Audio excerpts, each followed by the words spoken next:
I'm about to send you an invite, G. Well.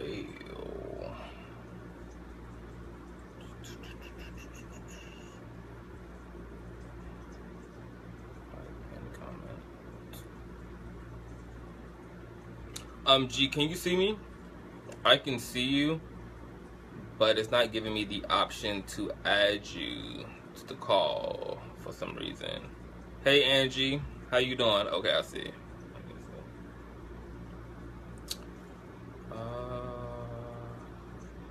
No. Hey, Angie, I'm just trying to get my guest on. Facebook is doing what it do again. I don't know why it's not letting me add.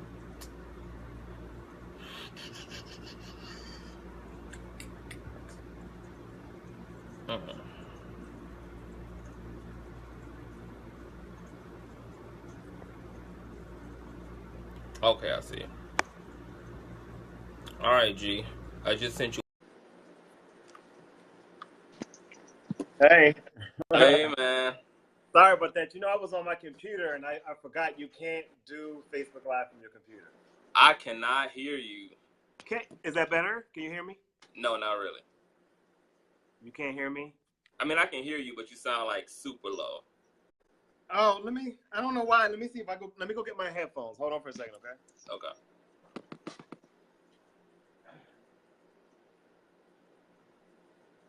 Hey, Swiss Brown, how you doing? Hello from Frankfurt, Germany. Love what you are doing. We appreciate you guys.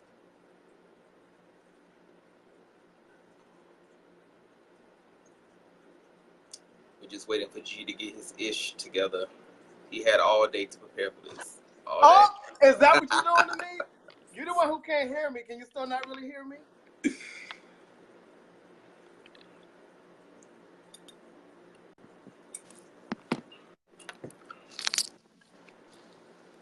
So, is that better? Oh, that's way better. Oh, good. How do I look? I can't really see myself. That's all you needed was a little piece of extra technology. Are you playing music or is that me? That's you.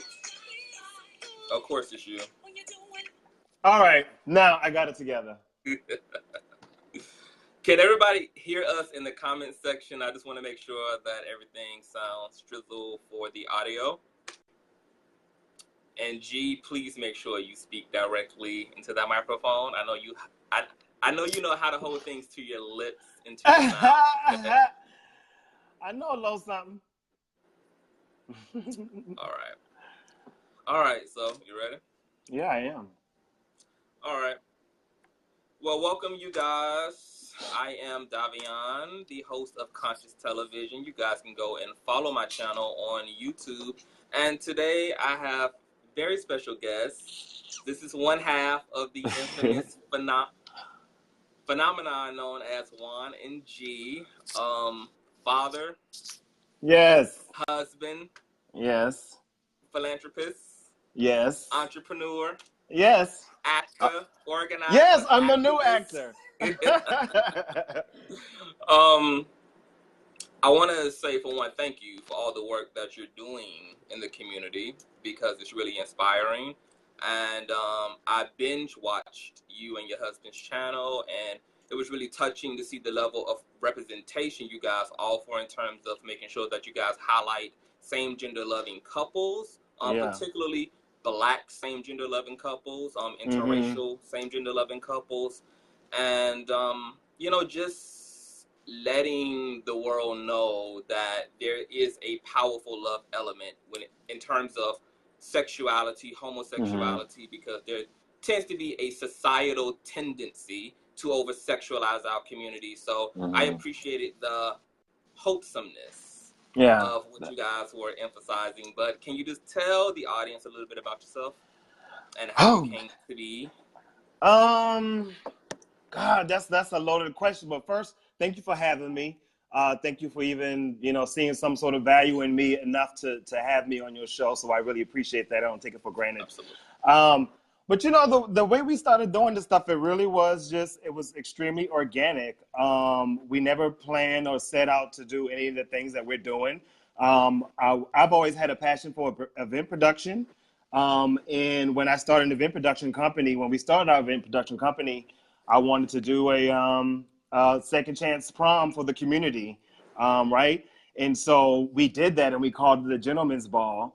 And from there, just really organically grew into this event where it was about celebrating guys that were out of the closet, not living on a DL, not fitting the stereotypes of what media saw us to be.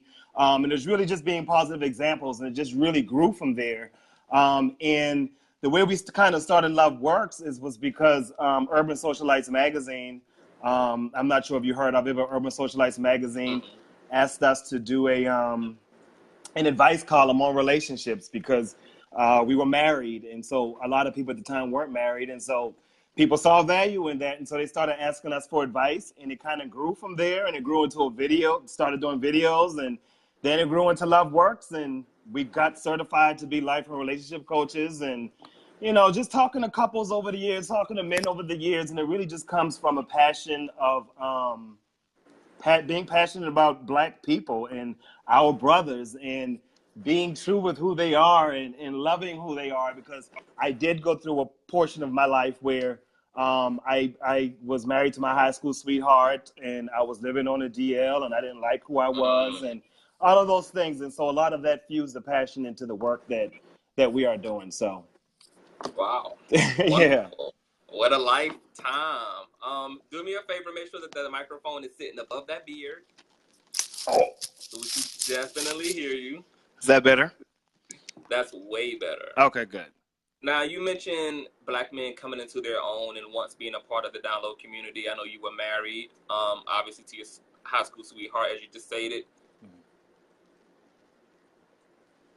What was the point of reconciliation for you? Like, when did you just really realize that your love and affection for another man was something that you truly wanted and something that you could really see for your life?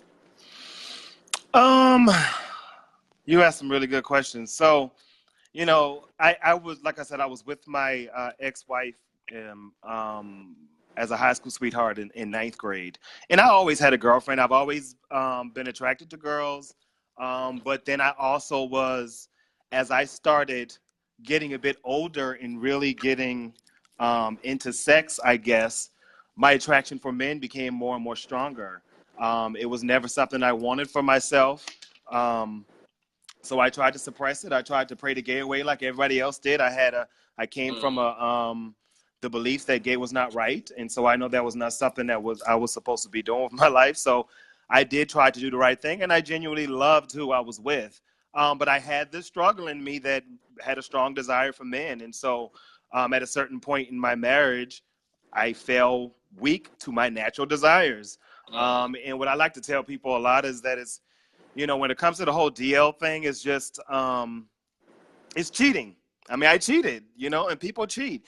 And it just happened to be that I was also dealing with a strong sexual issue. And once I think when I just started questioning, I mean, when you get at a certain age, usually you start questioning things that you were taught, hopefully, and you start questioning those traditions. And I just started opening my eyes to another way of living, another way of thinking. And I stopped thinking that my desires were wrong. And so when I started to reconcile my spirituality and what religion meant for me, and, you know, and what to be truly free is, I got to the point of not feeling like gay was wrong. I was able to open myself up to it. And so then I left my wife after about 6 to 8 months of doing the secret thing. And I just explored and grew, you know, and just, that was 15, 16 years ago. So it's been a while. Wow. Yeah, so I'm 41 now. So what was her experience of you cheating with men? Like, did that cause a catastrophe? Well, so it was not something that I did a lot. It didn't take me very long because I get guilty about things easily. I'm a pretty honest person for the most part, so it was very out of character for me to cheat. You know, I didn't even cheat with women. That's just not who I was. So it didn't take long for me to not be able to live with myself. And to be honest with you, I wasn't even accepting my sexuality at the time. I just knew that this struggle I had to do alone, and I couldn't continuously carry her along with me. So I did leave her, and I still was struggling. I still was on the DL. I wasn't out. I didn't want to be gay still. So I never disclosed to her what I was doing. I never disclosed to her that I left because I was struggling with my sexuality until years later, after the divorce, once we were already, we had gotten to a good place. I did come out and tell her, and it was pretty uneventful at the time because we had already been through the emotions of the divorce. And she did actually at one point ask me if I was gay, because there was, people would say it. I'm not the most masculine man, so people would say it, and she's heard those rumors all of my life. So it wasn't a big shock, and it was very uneventful at that time because we had been through the emotions and ugliness of the divorce. Right. Yeah. So how much of religion and being raised in the Black community and trying to adhere to religious standards and trying to adhere to the standards of masculinity and sexuality and the expectation that's placed on Black men, how much of that had to do with why it was difficult for you to align yourself with what you knew to be inherently true about yourself, that you were same-sex attracted? All of it. All of it. It was definitely based off of religious belief and society standards. It's not the norm. It's the norm to be straight. I mean, and so that's where it's all of that. So if I was never brought up to believe that being gay was wrong and I was going to go to hell for liking men, or it wasn't something that was shunned by society, I'm sure, like most of us, then we wouldn't have the struggle of even, having to pick a label at that. You know what I mean? We can just be, because one thing I discovered, like once I accepted my attraction towards men, and I started seeing men, I was all in. It was very exciting. It was very new. And I thought that all of my feelings that I had had with all of these women just weren't real, and it wasn't the real thing. But after being with men for a while and kind of level out, I realized that no, I have the capacity to be attracted to not only just men. You know what I mean? And I think most of us do, but because we grew up in a society where you have to have boxes and labels, and so once you choose the gay box, then God, there's nothing else outside of that box, you know what I mean, you can do. But no, I had meaningful relationships with women before I was married, so it doesn't discount my attraction towards them or anything like that. I'm just more dynamic than liking and being attracted to one sex. So yeah, sounds like you're 90% gay, 10%. I will say that I am probably 70% attracted to men and 30% everything else. I would consider myself, and I think most people, a bit pansexual, because I find myself attracted to transgender men and women and cisgendered women and men. So the spectrum is wide, but I mean, I'm definitely mostly attracted to men, but I mean, I have the capacity to be attracted to anybody. I'm not mad at you for desiring to eat from the whole buffet. I mean, it's just you can't control your desires. I mean, we can't control our desires, but you can't control what you feel. But we can control whether we your act actions. on them. You can control your actions, but you cannot control what you desire. I mean, so if I walk past a woman, or a lot of trans men, actually, I mean, they're men, I can be attracted to them, and that doesn't mean that I need to act on it, or it means that it's wrong or right. But if most of us are honest, we find ourselves attracted to different types of people, whatever they look like. Energy is energy. It doesn't have a face, or, it just feels. So we're going to get into that.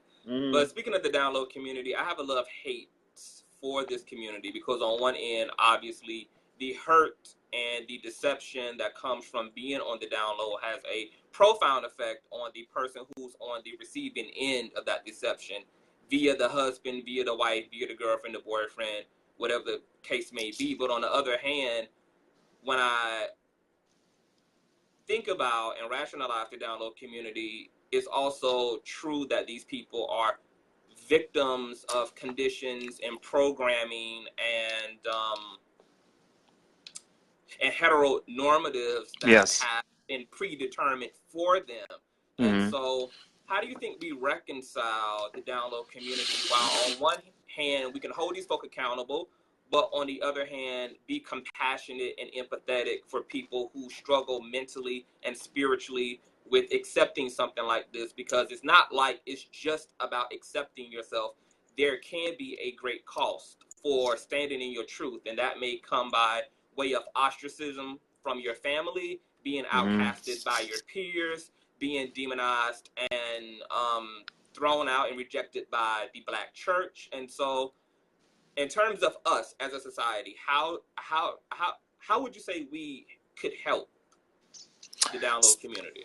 So it's definitely a community or society issue. It's not just the men that are doing it. That's just a, happen to be a symptom of the bigger issue. But it really, to me, it really begins in childhood, because that's when we start learning that who we are is not right. And we start having to put ourselves in these boxes and hide the parts of ourselves that make people uncomfortable, right?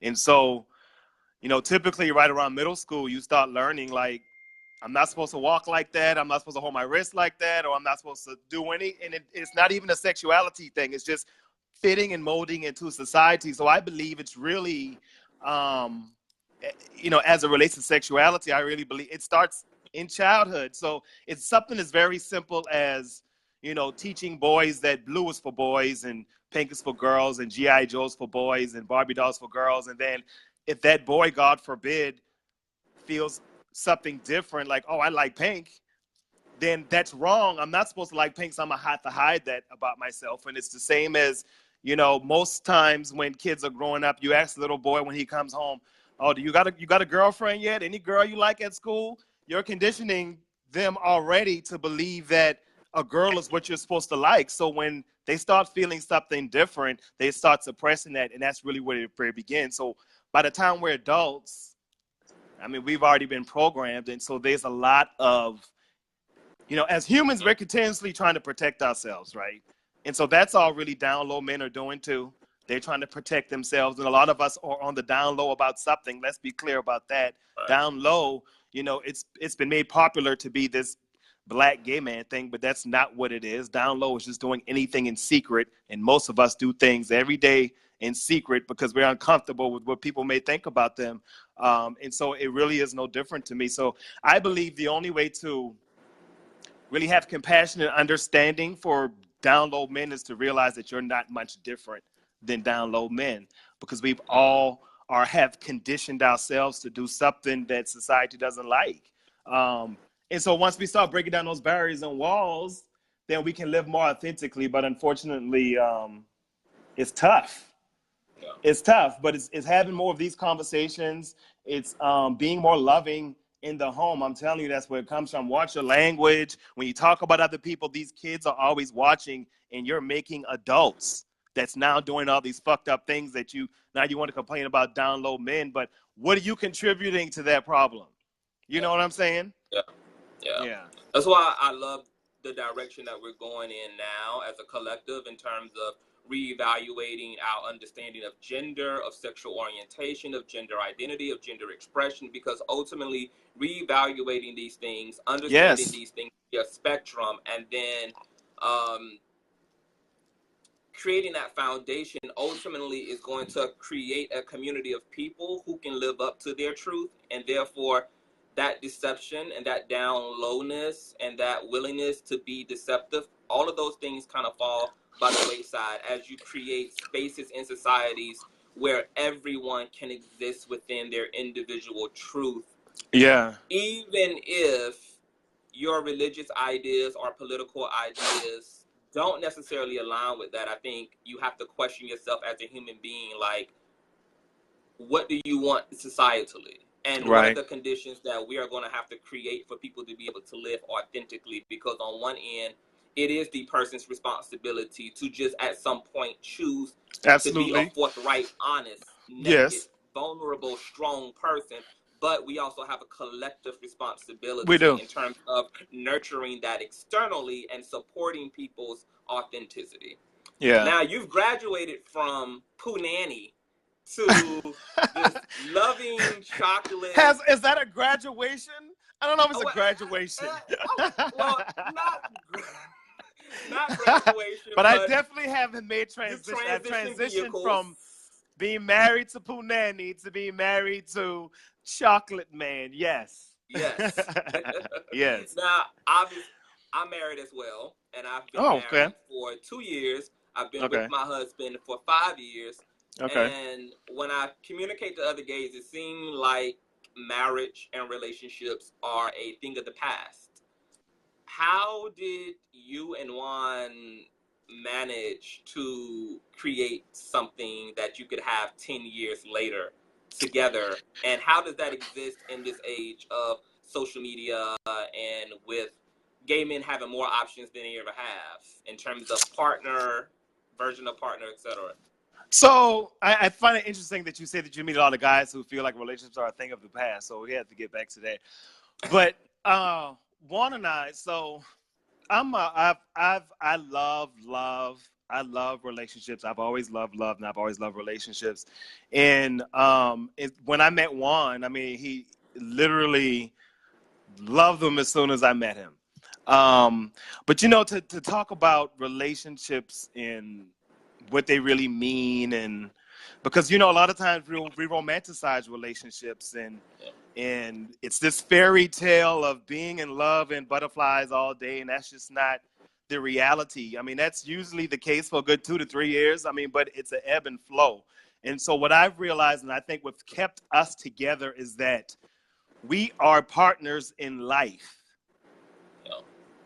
That's a lot more than being in a relationship with each other. We are going through life together, hand in hand, and whatever that looks like. And relationships are difficult. Romantic relationships, they are difficult, but it's about keeping communication open, and it's about seeing the bigger picture of being partners in life, because the relationships are going to be good sometimes, it's going to be bad sometimes, but we are still going through life together. And if we start and realize that your partner is going to be the ones that's going to hurt you the most, going to make you cry the most, and then should also love you the most, because anybody who's that close to you and you're that vulnerable to is going to have the potential to hurt you. And we are human, so we're going to hurt each other. And so we start being conscious of that and stop holding our partners to these false expectations that we don't even hold our families to. When you think about our families, our parents are the ones who's hurt us the most throughout our lives, but we still going through life with them. You know what I mean? Right. We need to start treating our partners like family. Like, I know we're going to hurt each other, but we down for each other. We trust each other. We're there. We're going to go through life together, and we're going to be good together. We're going to be bad together, and we're family. Like, let's make the transition to family and we'll be romantic when it comes, and it, like I said, it's up and down, but we always gonna be family, and he ain't going nowhere, and I'm not going nowhere, and we going through this life together. And I think if you know, it really is a chemical thing. It's scientific that when you meet somebody, there are some chemical things going on in your brain that makes you feel the butterflies, that makes you be actually sexually attracted to each other. Y'all might be having sex all the time, but biologically, that really wears off around years 2 to 3. So things in your relationship start to change. And a lot of people think that means I'm not attracted to my partner no more. Now it's time to break up. What's going on? You start cheating because now you're not even having open communication. And so you separate, but no, that just means that it's now to transition into another phase of the relationship. And that transition happens through the 10 years that me and Juan have been together. It happens like every 2 years, our relationship continuously change. Like, that's just life, you know, that's just life. Absolutely. It's interesting that you say that about that wears off, that champagne bubbly feeling, that visceral attraction, and that kind of high school sensation that you get, like that puppy love. Those things do wear off, and what I communicate to people but is, you know what, before you go on, they wear off, but they come back. You know, right. when you are continuously opening yourself up to people and continuously open up other sides of yourself and have that vulnerability, they do come back. I mean, it's up and down. They do come back, and it's stronger, and it's different. You know what I mean? So, but I mean, it's not going to be that. People don't.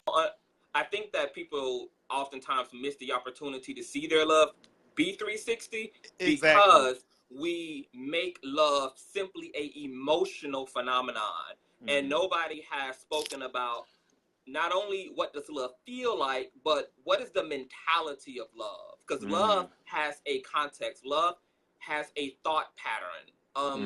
We can consider some of the spiritual virtues like commitment, faithfulness, patience, contemplation. And if things would approach love not only from a feeling perspective, but also a mental perspective, then Right. there would be something to leverage that feeling when it's absent. So even Yeah. though I don't feel as much as I felt a year ago, I still know that this is somebody who I've created a covenant with. It's significant for me to be honest with myself, to continue to be faithful and honest and responsible in this Yeah. relationship, and that I can't be a human being that's only emotionally driven, Yeah. because emotions are, they Fleeting. fluctuate and Yeah. they're unpredictable, and you Yeah. can't rely on your feeling. How many of us would be working our jobs today if it was based upon the way we feel? Most of us People would be are, yeah, unemployed. that's true. They get a lot So more committed to your job, and they invest. People even invest more in their jobs and their career than they do in their relationships. And in relationships are the number one thing people are really continuously always trying to figure out, but not willing to put in the work because it's the most vulnerable thing to do. You know, yeah, is to be it in is. relation with somebody. But I love It is. relationships, and I'm very curious about people. And if you can have a passion for understanding each other in a relationship, your relationship will last. Because and if you have that trust that your partner is, and it's trust, it's not, I'm trusting you not to hurt me, because bitch, we gonna hurt each other. That's just real. Right. But it's trusting that my intentions are the best for you and our relationship. I'm walking in good intentions and the best intentions with our relationship all the time. And sometimes in hindsight, you may make the wrong decisions, but at that time, my intentions are the best. And if I am with someone where I trust that their intentions is the best for me, and I have a passion for understanding them, then when they do something that hurts me, my passion for understanding will help me understand why Yeah. did they walk like that or why they move like that. And it really is just getting to know that person and understanding that person, Right. you know? Right. Right. Yeah. I've come to realize that a big part of showing up successfully in a relationship comes through having a very strong and knowledgeable relationship to your own self. Absolutely. You have to be And passionate about, it's yeah, about self-awareness, because your partner is only there, and I will hold you to this. Your partner is only there to teach you about yourself.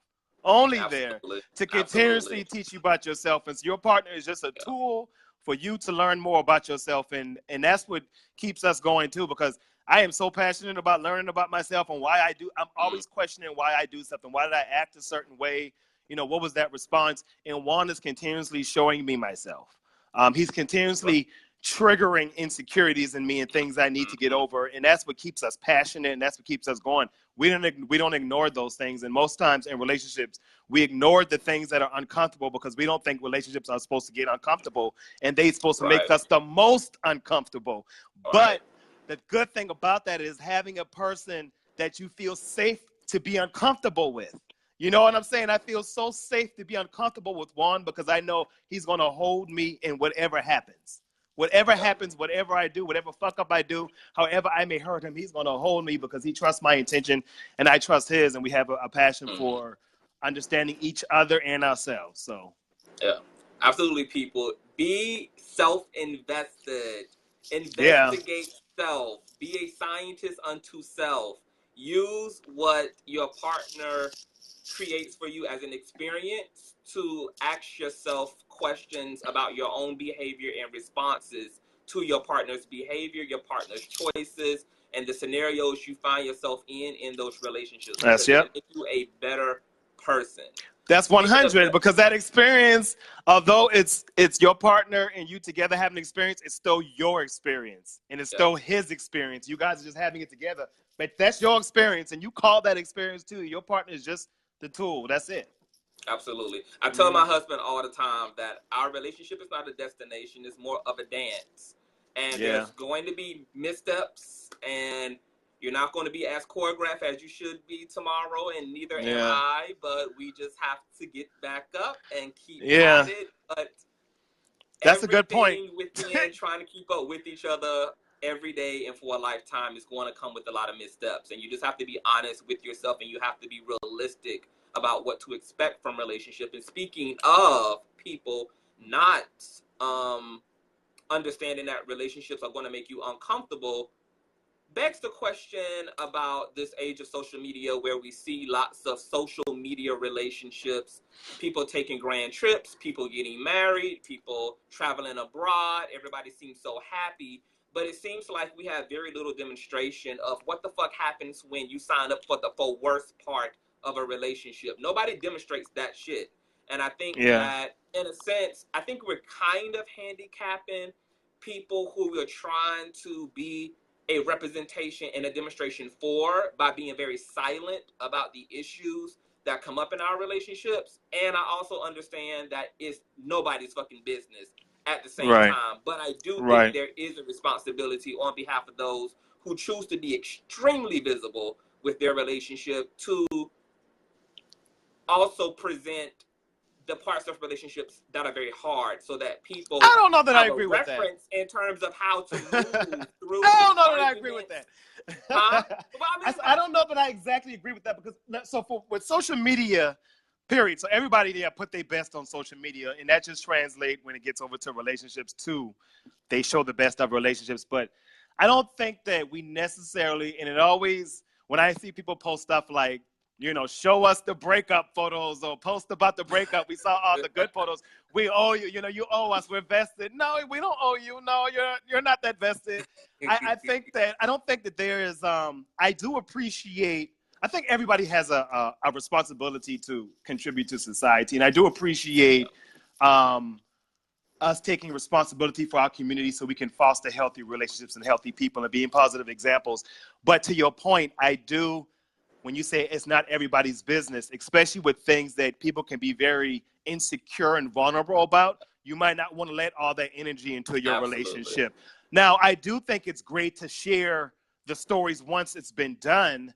And I try to do as much sharing and bad stuff as possible. Sometimes I even feel like I put too much bad stuff out there to try to let people know that I know you see these great pictures, and I know I can take a mean photo, and so can Juan. But there is a lot of uncomfortable stuff that's in there too. But sometimes I think that people don't really want to hear that. People do, because they do want, but they also have that fantasy of love, and so that's like. But that's what's fucking up. But that's what's fucking up a lot of people's relationship experience, is we are more fanciful about love than we are realistic and honest about what the experience of love is. And even when I got married, it was very terrifying for me, and me and my partner had to spend a lot of time really talking about what our relationship expectations are, what we're really signing up for, because both of us had come from a broken line of marriages. People were divorced on both ends, legally separated, or married and miserable together. And so we didn't have a real reference for what a healthy relationship looked like, encompassing both negative and positive stimuli.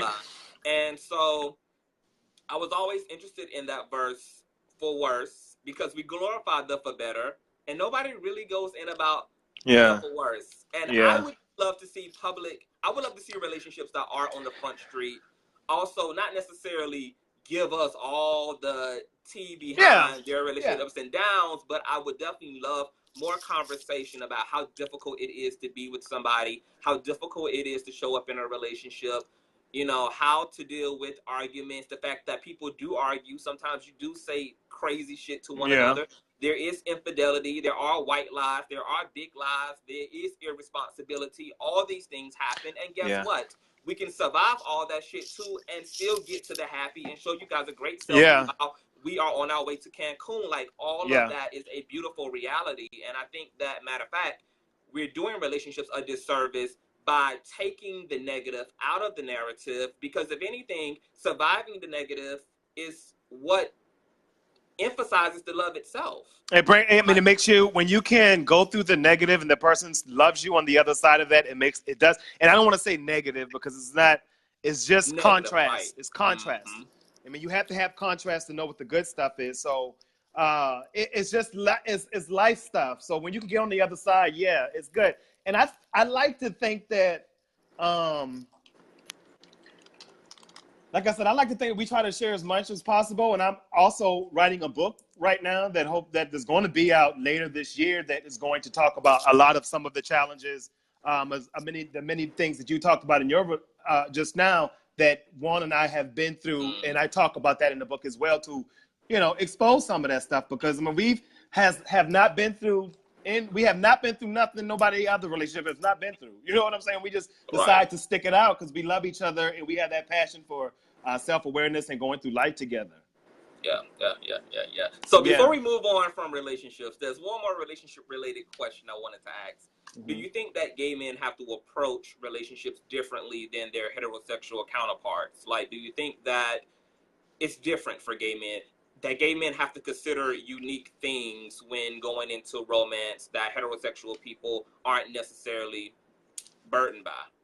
Yes, I do think so. I do think I think the biggest difference, I will say this, relationships are relationships. And being in a relationship with both men and women, they are just relationships. But I think that when you're in a relationship with the same sex, you obviously have the weight of the society stuff. You also have, most times, we have been through the being in the closet and ashamed of ourselves, and that stuff doesn't just go away when you get out of the closet. That's years and years of unpacking. Juan and I can probably still find myself in environments now with my husband that I've been with for 10 years and still be uncomfortable, maybe holding his hand or doing something like that. That's years of shit that you probably will forever deal with. And so please, let's not think that, at once being in the closet is not going to have effect on your life forever. That's a constant thing. So, shit, I forgot what you asked me. If gay men have to show up. Oh, yes, it's that. And it's also sex. Our sex is different. And there's a lot of hang-ups that come around with that, because it's all connected mentally when it comes to submitting yourself, not submitting yourself. So I think those things are the primary differences. But other than that, we all are made up of masculine and feminine energy that has nothing to do with what you do in the bedroom. It has nothing to do with your mannerisms. And women are the same way. Men are the same way. So those heterosexual relationships, I think they have some of the same challenges, if not maybe can be a little more challenging when it comes to roles, because I know we talk about the role thing in our community, but it's the same. Just because a woman is supposed to fit this role doesn't mean she feels that way in a heterosexual relationships, because they can still have those same damn challenges when it comes to fitting roles of what you're supposed to be in a relationship. So when it comes to the sex and when it comes to having to deal with our sexuality, those are the two biggest differences, I believe, when it comes to same-sex relationships. Hey, Juan, speaking of which, Juan is just joined, is watching. Hey, Juan. Hey, hubby.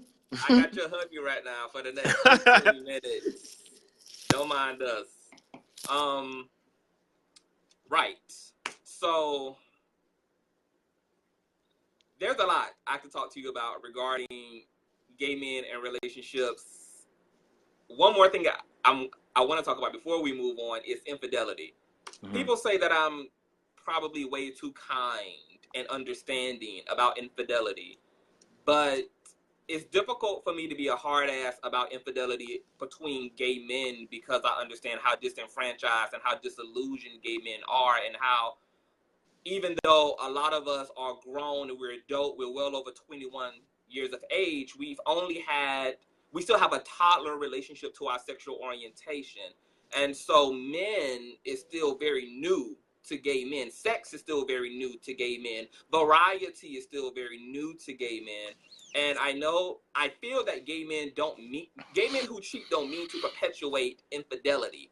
But I think something has to be said about the lack of development that gay men have not been afforded to undergo, like their heterosexual counterparts who have been raised in a world where their affections and attractions are permittable, are rationalized, are societalized. They have representation all over the fucking world from the time they come into the world, from sitcoms to cartoons to movies, man and woman, the prince and the princess. Right. And so they've been able to develop these healthy coping mechanisms around relationship and attraction.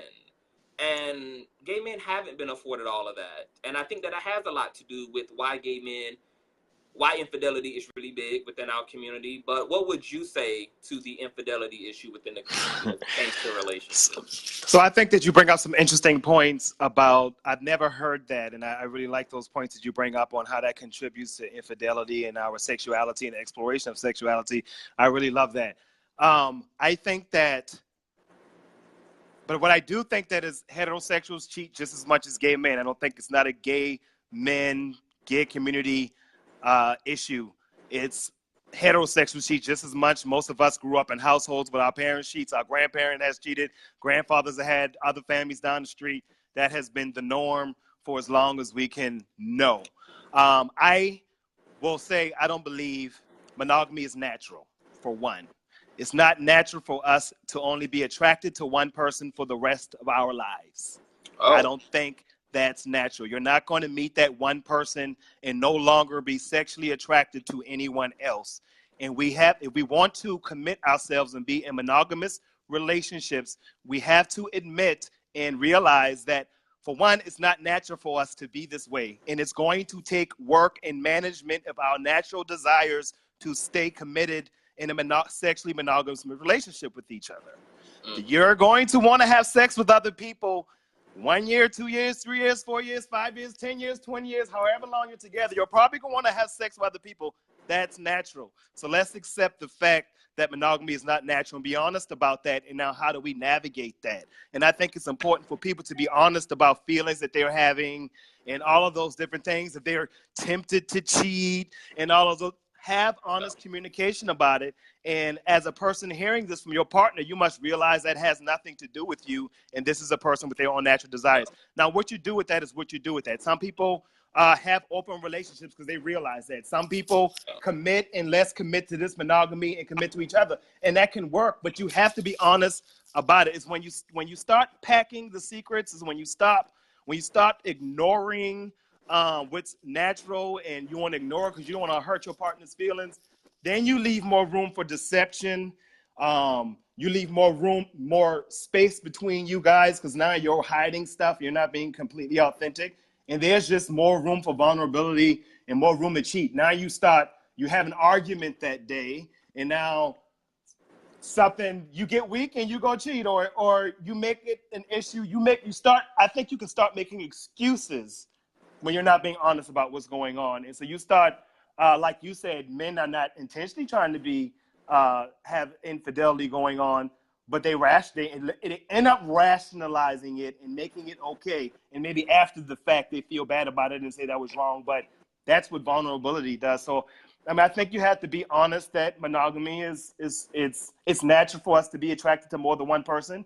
Maybe during those first, when I was telling you back before, like around those 2 years when those butterflies are so strong, it's a lot easier and it's to think that I'm only going to be attracted to this person for the rest of my life, but that's just not realistic. Yeah. I'll add to that. I think that monogamy is natural, but I think a lot of other things are natural as well, like polyamory, like having a capacity to be in love and to be sexually attracted to more than just one particular person. And we see this in the animal kingdom where you actually have like elephants who can have a partner for their entire lifespan and will actually mourn the death of that one particular partner. And then you have certain species of felines who practice monogamy. They also have one partner, but then there's like a tribe or a polyamory engagement with those felines where they just mate with so do humans. Whoever is the appropriate mate. And I think that humanity is made up of the same animals. It is. Humans are the same thing. And let's just go back. So for one, monogamy became a thing. Monogamy was never a thing. Marriage was not even ever about love. Marriage was about business and finances. Marriage was about political. It was about property. It was about bringing families together. And monogamy came because women had to be monogamous. Men never had to be monogamous. Men were meant to spare their seeds. Women were monogamous because they were natural. They took care of the kids. And also, you never knew who the baby daddy was so they can't have more than one husband. Because you had to know who the father was. But men can have as many wives as he wanted because that was just a natural thing about going. That was a natural way of going about things back then. Things have evolved to now we've romanticized marriage when marriage was never about that. So these are all things that aren't from where it originated. These are things that society has made up now. They are rules that are created. We're all signing up for monogamy. Because that's what we're ingrained in, and I think monogamy is great. So let's just put that out there. I don't think that it's not against or anything like that. I'm just telling you, you just have to be honest about things. And so I can say this all day. Like I heard you say, you think that monogamy is natural, right? Yeah, but it's not the only thing that's natural. All of it is natural. So do you think, and right, you can only speak for what you feel. And I know that in my 10 year, I know in my relationship, monogamous individuals as well who practice monogamy. Let's define monogamy for one. I think we should define it, and so we're talking about the same thing. My definition of monogamy is only being sexually attracted to one person. Natural. I know monogamy is a commitment, obviously, to be committed, but I don't think it's a conscious decision.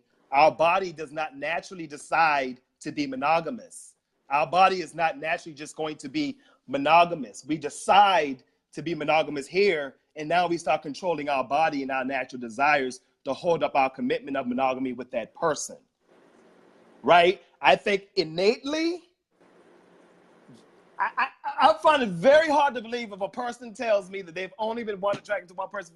I just can't believe that. Well, I will agree. I don't think that anybody is sexually attracted to just one person, but in terms of monogamy, I see monogamy within a fuller context in terms of when you proclaim monogamy to your partner, what you're saying is that this person holds the predominant of my attention, the predominant of my interest, the predominant of my drive to be invested. That doesn't mean that you Is it not all? Is it not all? Is it dominant or all? Look. I'm not the ambassador for the monogamous train, but I'm just saying, people will say. I was just asking, I want to be, because I kind of think we're saying the same things, because I think that you still haven't convinced me of how is monogamy natural. Well, okay, from my experience, when me being in love with my partner, there isn't anybody that makes me feel the way that I feel for my partner. Now, that's not to say that I don't find people attractive in general. There's a casual attraction I have to guys who I'm attracted to, but in terms of what the in love factor and exclusivity of that love, the exclusivity of that bond is very particular. So we're not just talking about sex then. We're not talking about sex. When I think of monogamy, I guess because you can be sexually monogamous, and so usually when I hear people talk about monogamy, they're just talking about sex, and that's the basis of when you ask me about monogamy, that's the basis of what I'm talking about is sex. But what I hear you're talking about is more relationship monogamy and intimate monogamy and that type of thing. I'm only just talking about sexual monogamy that I don't believe is natural. And I also believe that we also have the capacity to love more than one person too, but it's our ego is what's controlling all of that stuff. But naturally, as spiritual beings, do you think that we're really limited to only being connected to one person? Now, personally, I don't think so. I just don't think that's the way of society, and most of us adapt to the way of society, which nothing is wrong with that. I just think that we always have to be honest. We have to put everything in the pot and be honest about everything and decide what are we going to do with that. And for most people, that's monogamy, and I think that's great. Some people, it's not monogamy, and that's great too. It's just about being honest about what's going on in your relationship and with yourself, And that's what I recognize is that relationships, attraction, all of it is a spectrum.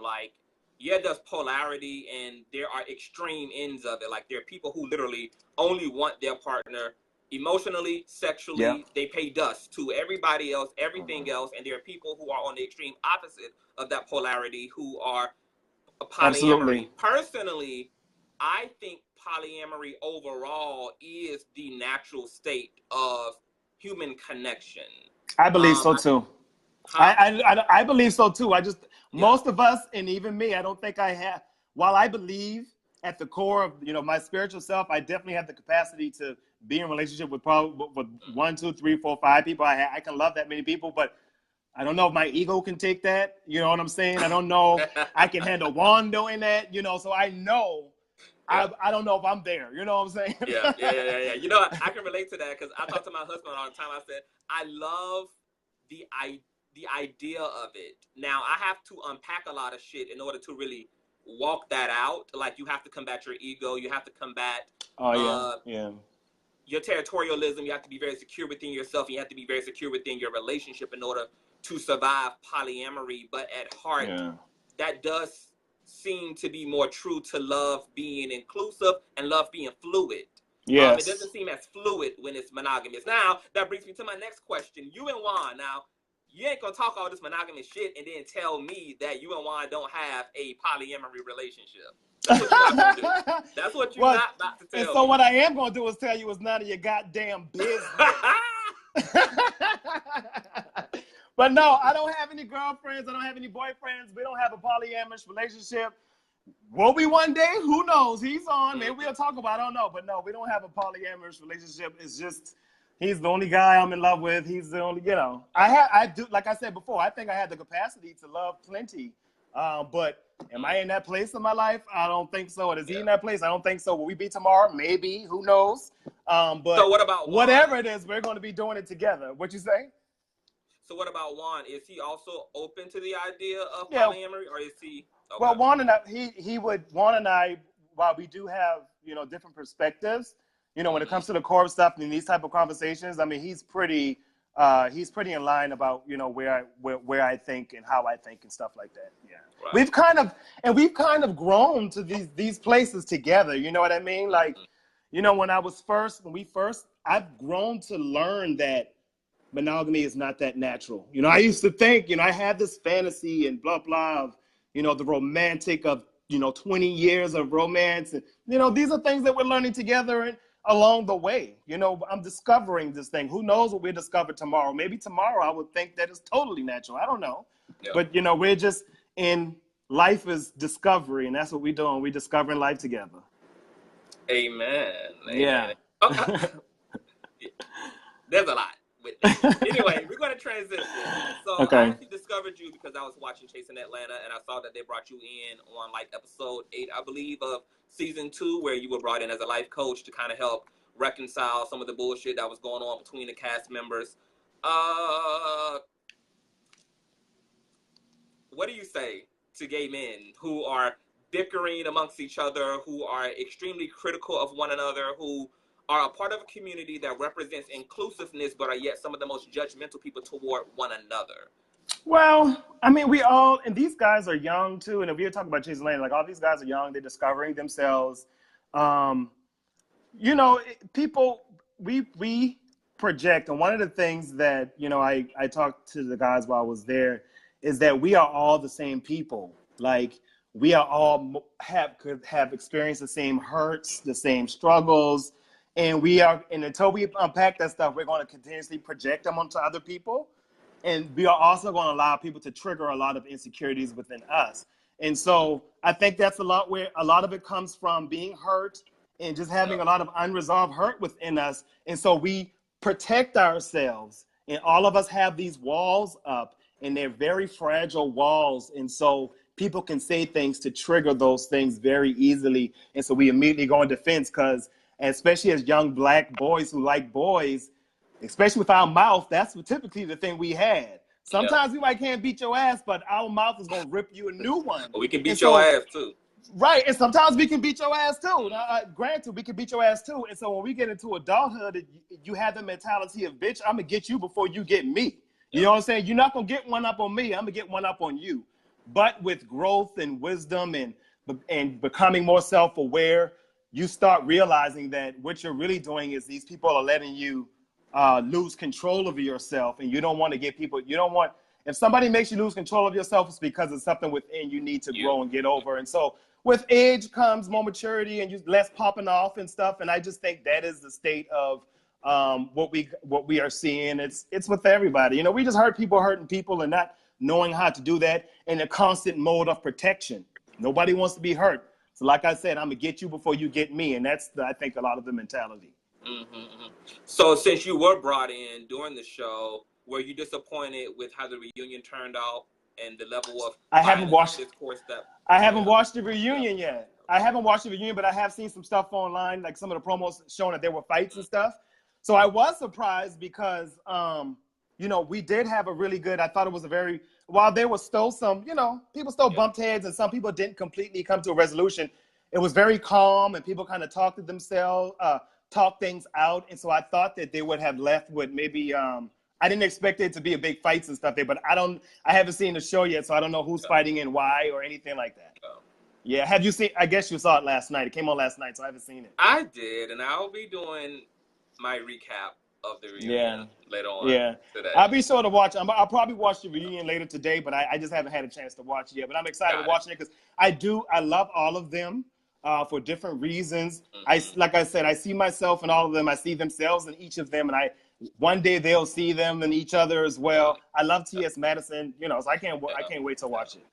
I love your optimism. Like, I love a good optimist. Why be negative? Something that I thought was really beautiful that I was surprised that the show did not cover was Lyric's journey with his mental health.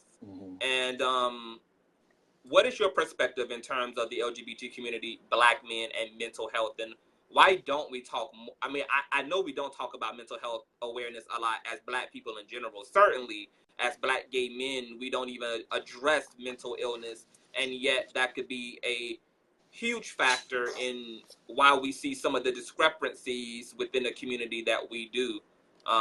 This high rise in Black gay suicide, this rise in unprotected sex and HIV and that epidemic, and how much of mental health do you think is at work here? Like real mental health, not people just being immature and still need to grow up, but people who are really dealing with chemical imbalances and chronic depression and schizophrenia and those things. Well, I think it's extremely important, and it's one of the things that, you know, at the catapult of the Gentleman's Foundation is we do weekly mental health support groups. I'm a big proponent in therapy. Just like you take care of your physical health and you want that six-pack abs, you need a six-pack emotionally too and mentally too. You know what I'm saying? You go to school to learn and strengthen your brain. You need to strengthen your emotions and you need to unpack and find out what's going on. So I think it's extremely important.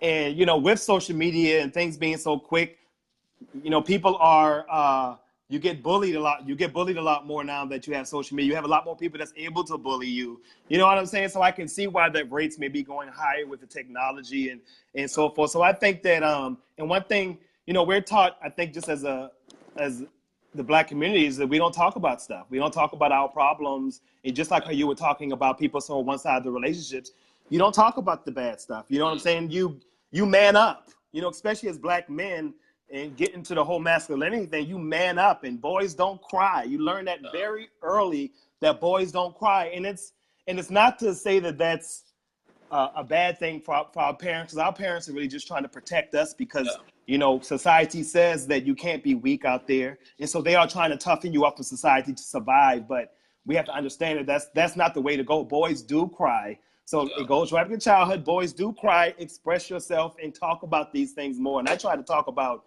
mental health as much as possible. And that's why I think that it's great that, and why life coaching by no means is therapy.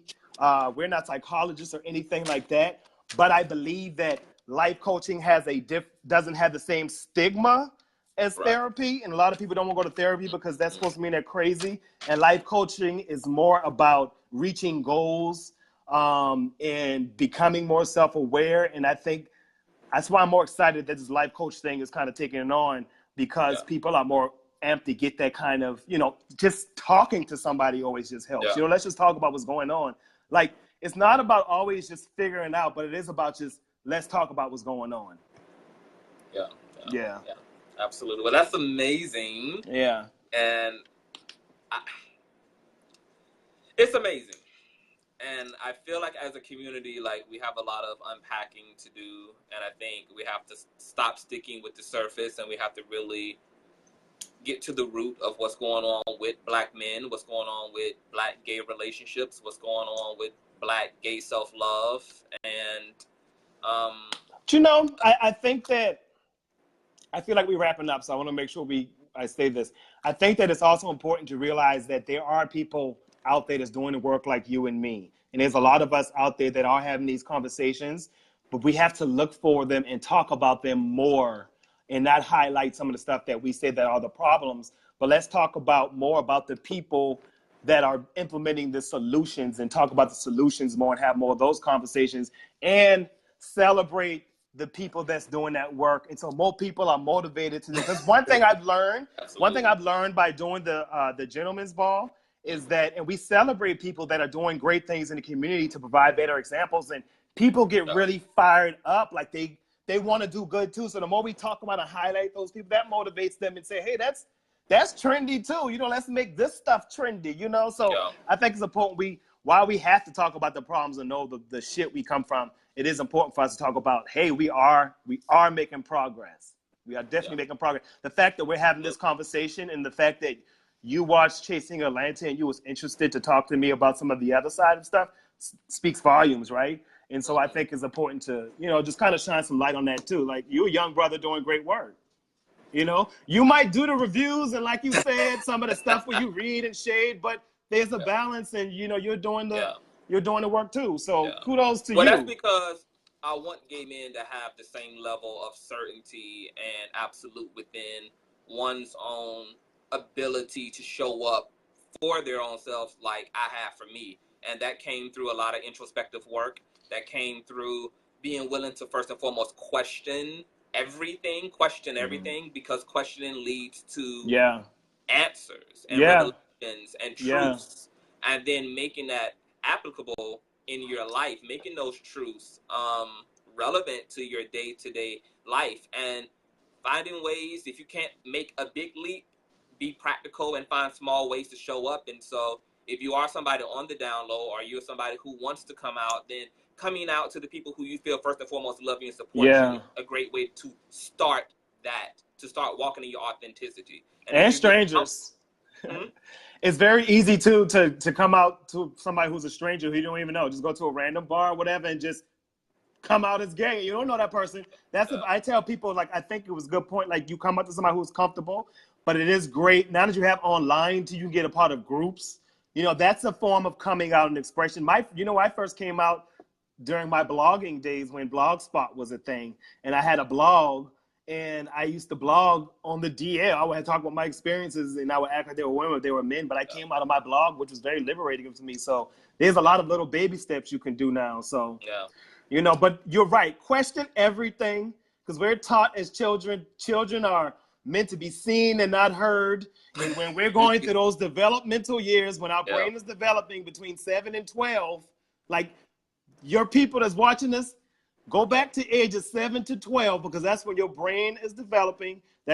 Your most impressions are happening during those times, and that's most of the time when you're being told to shut up. You're told to be seen and not heard. So we go into adulthood with the same thing, you know? Yeah. And I would also say to the audience, choose what's real from what's man-made in your life. You have been taught not to cry, but the reality is you do cry. It's natural. What does that mean that you as a man cry, even though there's a system that tells you that that's unnatural and that's negative and sissy of you to do so. So stick to what you know objectively is true for you, despite what the belief is and the ideology is. What is your truthful, objective experience? That was how I got through many of my breakthroughs, is choosing what was real. People told me, and religion taught me, that God hated me, yet I kept being blessed. And what did they tell you? God showed up. Every You time don't I prayed to question the God Bible. answered. You don't And question the Bible. You don't I question the had, Bible. Shit, no, motherfucker. You question the Bible. Question everything. Why can't yeah, I have a question? If I have yeah. a question, if something no, feelings are our only truth. Speak to that microphone. Let me get over my beard. Amen. What I was saying was is that people say don't question the Bible, but you should Yeah, question everything, and you should yeah, question. And if something don't feel right, question it. Feelings are our only truth. It comes from within. If it don't feel right, it ain't right. yeah. So, and what might feel right for you is not the same for the other person. Yeah. So, let people feel what they want to feel. Absolutely. Look, you are an interesting individual. There's a lot of discussions I need to be having with you live on air for the people that I think would be valuable. So I I would love to hope do it that, again. absolutely. And before we wrap this up, can you tell the people about what's next for Gentlemen's Ball and what's next for Juan Yes, and G? I will. I definitely will. So, like I said, I am writing a book. So look out for the book later this year. It's going to be a memoir. It's about my journey through with my sexuality as well as my racial identity, because I have a white mother and a black father. So it talks about that struggle as well, and it talks about our relationship and some of those struggles. We have the Gentleman's Ball coming up that we just announced, and the theme this year is unapologetically black. And so we thought it was important to really remind people that we're black first, and we're born in that power. Because sometimes we can often forget Amen. about that, standing at this intersection and really having no place in the community. So, it's really all about standing in that power this year. Yeah. And they can log on to the gentlemansfoundation.org. We have weekly support groups. If you want to come into a relaxed environment where it's not this one-on-one therapy session, but you'll come on with a group of brothers to talk about stuff, come on out, log onto the website, check that out. We got scholarships going on. So if anybody want to apply for some Whoa. scholarships, please, you can I'm gonna need apply. all y'all coins. Yeah, so Need all log y'all on. coins. And you don't have to, it doesn't have to be a college. It could just be post-education. It could be cosmetology. It could be makeup. It could be fashion, whatever you want to do. So apply. And then just always keep watching out for Juan and I. We're always coming out with new episodes. Our last episode of Love Works on juanandg.com was about being black and LGBT or same gender loving and what that means and the racial climate of America right now. So that's what we talked about in the last episode. So go check that out and follow me at G Smalls. Thank you for having me, though. I had a great time. Absolutely. And before we wrap, one last question. Do you think we're on the right track in terms of society, even with the mass school shootings and racism and Black Lives Mattering and the corruption within Hollywood and the Me Too movement, even with all the negatives, Donald Trump in office, do you think we are headed toward glory? Yeah, I do think so. I think that we're at a major turning point, and I believe that when we look back years from now, we're going to see how transformational this time is, and we're feeling it. The energy is strong. People are getting woke. While as trendy it's become, I'm glad that people are waking up to things. As bad as Donald Trump is in office, I believe maybe that's what was necessary to get America woke on what's going on. So I believe all the destruction, it's because the energy is so strong. You have to realize that the energy is strong, and you're either going to be on the dark side or the light side, because it ain't going to be no middle. So you're really going to have to, and if you're not picking a side, the energy is going to move. So you're going to sway, and the energy is strong from the good side to the bad side. But I believe that as uncomfortable and as bad as it may seem, I believe we want to turn out for the better. Yeah, absolutely. Yeah. I have to co-sign that. I think we are I think we're on our way to a lot of equanimity collectively. And it's the same with relationships. What I told you, got to get uncomfortable to grow, and we real uncomfortable right now. So eyes are open, and I'm excited about where we head. I'm glad to be a part of it. Yeah. This is the birthing pains of our consciousness. Like all of our old demons, all of our skeletons, all things that we left undone. We have to go back and undo these things, redo these things, heal these things, confront these things, and then there's birth to a beautiful baby boy, a beautiful baby boy, exactly. baby girl. Going to be rumbling and tumbling in a the non-gender pregnancy conforming, room for sure. A non-gender conforming baby. Non-gender conforming, non-binary baby, absolutely. So, to my audience, I am going to leave Juan's information in the description bar below. This is You know what? Y'all Everybody married, so calls me y'all Juan. won, It's fine. technically. Everybody, Y'all no, won and that's now. important. Nope. That's important Yes, for yes. people to know. We are married, but I am one, and Juan is one. But we do share a life together. But I'm still G, he's still Juan. But everybody calls me Juan. It's okay.